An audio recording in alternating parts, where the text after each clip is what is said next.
Welcome back to a sunny edition of the Forts Athletics Life and Coaching Podcast. I'm your host, Dr. Charles Inferna. Where at Forts Athletics, we equip coaches and athletes with the tools they seek out in order to achieve their unique and specific goals. And we are recording here on Friday, what do we got? April 29th. It's a beautiful sunny morning up here. It's like low 40s. It's going to be a great competition. A great day to compete tomorrow at the University of Rochester. And for today's coaching tip, or Forts of Friday, we've done a few of these over the course of the last couple months. Yesterday, I talked a little bit about some strategies, physical strategies that you can incorporate as a thrower, as a coach, as you're making this transition to your outdoor conference championships. We talked a little bit about just picking one or two cues to really focus and hone in on over the course of the next week or two. We really don't want to reinvent the wheel 2 weeks out before what might be the last competition for our athletes, especially our seniors. We also want to emphasize rest and recovery. It might not be the best to stay up till 4 or 5 o'clock every morning trying to cram for courses that you basically blew off the whole semester, and think about some recovery tactics and some recovery concepts that you can incorporate that will help give you the best chance to be successful at your next couple championships. But there are also some mindset strategies, a couple things that you can incorporate as well that you don't need to do at practice. You could do those in your dorm, your apartment, like wherever you have some quiet time to really think about what you have to do, really. I mean, with throwing, I've talked about this before. The first strategy or tip or exercise that you can incorporate is thinking about your performance, imagery, and visualization. And I wrote about this in a blog post that I'll link, and I also talked about it in another episode. But think about 3 highlights of your throwing careers. And it could be anything. It doesn't have to be from this season. It could be 3 30-second highlights, Sports Center type highlights of you performing at your best when it mattered most. So it could have been at a conference meet, it could have been at just like a regular competition, but think about what was happening and what caused you, what allowed you to perform well in those situations. So what were you feeling? What were you thinking? What was happening around you? The sights, the sounds, the smells, basically everything. What was happening that gave you the best opportunity, or in that case, that situation, the best performance that you've had. So you put together these 3 highlight reels back to back to back, and you think about that, and you think about how you felt in that time. And the second part of this exercise is then you think about a future experience that you want to have.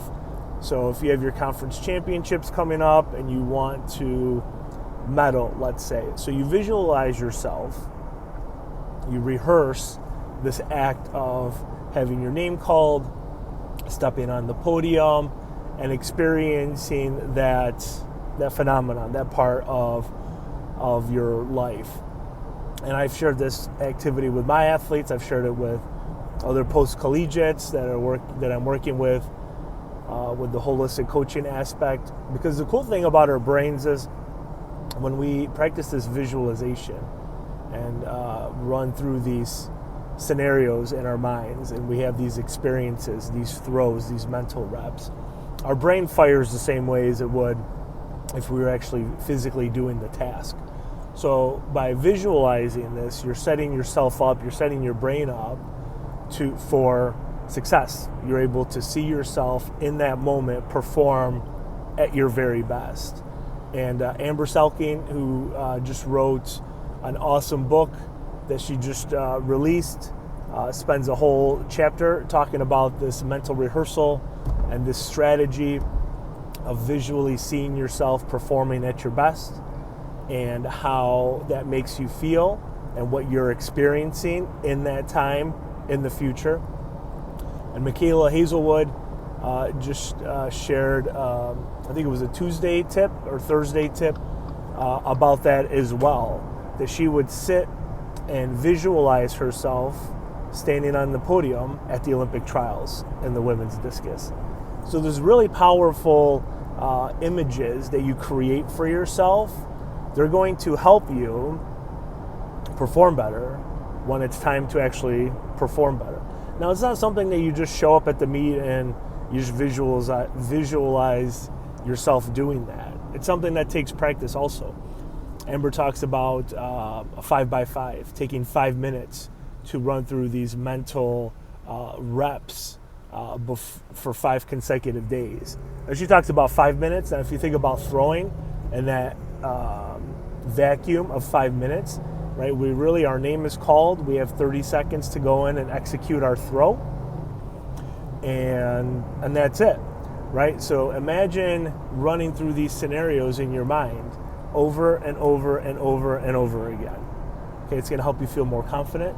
It's going to give you an extra boost at your competition because you're going to be more prepared. You're going to be more ready, capable for the rigors of competing at your conference championships. The second thing is about being focused in the present moment, in that particular situation. Now, yesterday I talked a little bit about our situation that finals are going to be after our conference championships. So for some athletes, they may be worrying about or having some anxiety about missing 2 days of studying for finals because they're competing at their conference championships. So 2 ways to combat that is if we're thinking about in the heat of the moment of competition, what happened in the past, it's going to cause us to have a little bit of anxiety, maybe some depression because we're reliving moments that have already happened that really are out of our control now. If we are thinking about the future, there might be some fear, we might have some doubt, it might also cause some emotions of concern and anxiety because I have finals coming up, or I'm concerned about finishing this project that's due on Wednesday, but I've known about this project since January, but I've put it off until the day before, right? That's also going to cause us to not be able to be mentally present in the moment. It's what's important now. When your name is called, that's what's the most important thing at that particular moment. Not in 2 hours I have to go work on this engineering project, or I have this paper due in 4 days that I really need to start working on. When you're in competition, that's what's most important, is that competition, that rep, the next rep, the following rep, making finals, round 4, round 5, round 6, these individual moments that are in our direct control, not focused on the future, which is going to cause us these emotional roller coasters in competition. Tying that in with number 3 of really just controlling our controllables, like what we are in direct control of in competition. One of them is our attitude, right? How we approach that competition, how we approach each individual throw, how we approach our warm-up, how we approach conversations with our teammates, how we approach conversations with our coaches, our attitude. How are we arriving to that competition? Are we happy? Are we excited? Do we have a positive outlook on the situation? We control that. Well, you control that in competition. Preparation also. So we know we have these 2 meets left. We have a meet tomorrow, and then my athletes, our throwers, don't compete again for another 8 days. So how we're preparing for this competition is in our direct control. Are we taking practice just as serious? Are we kind of blowing it off? Are we coming up with excuses? Like, how are we preparing for that particular moment? And the last thing with controlling the controllables is our efforts. And Sindra Kampoff does a great job talking about attitude, preparation, and our effort. Because how much are we actually putting forth in order to achieve our goals and realize our dreams? Are we 100% there? Are we 50% there? Are we 25% there? Did we already check out and we're just kind of going through the motions because we feel like it? All of those thoughts and feelings and emotions are going to have a direct effect on our performances. So if we have a positive outlook, we have a positive attitude, we have ran through these scenarios a million times in our minds, we have an understanding of what we can expect from the competition. If we've prepared well in practice, if we kept track of our rest and recovery, some of those physical concepts that we talked about yesterday, and then if you're putting forth a great effort, you're setting yourself up for the best possible outcome for you. And that's really, as a coach, that's really the best thing that I can hope for and expect for the athletes that I'm working with.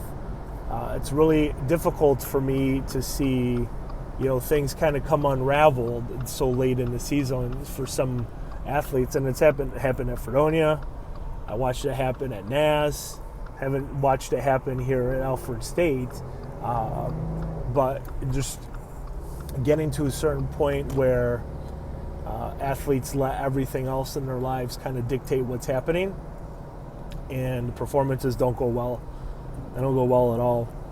They allow outside factors that really are outside of their control to dictate those specific performances in competition. And there's two situations that come to mind immediately that had some heart-to-hearts with athletes about just that, about doing everything up into the competition right, or what was in our best control, and then showing up at competition and letting other things that had nothing to do with the competition derail the potential for great performances that we otherwise would have had in competition. So I get really excited, I get really passionate about this stuff, as hopefully you can tell, as the viewer, as the listener, because I've already gone over 12 minutes here. But just to kind of recap, right? You can incorporate some imagery, some visualization techniques that will help your mind better prepare for competition. And I'll link Michaela Hazelwood's video on Instagram about that, because I think it's awesome how she shares how she went through the mental components of an elite female discus thrower. I mean, just an elite thrower in general, to finish second at the Olympic trials, how she would visualize herself standing on the podium. And then being focused on the present moment, what we are able to directly control at that time with our mind, and being in the competition, because we dictate what's going to happen when our minds are physically there and mentally there as well. We are able to dictate our emotions when we're there, not when we're thinking about future, where anxiety and stress and fear and doubt can kind of creep in and throw off our rhythm and technique and what we're trying to accomplish in the competition at that moment.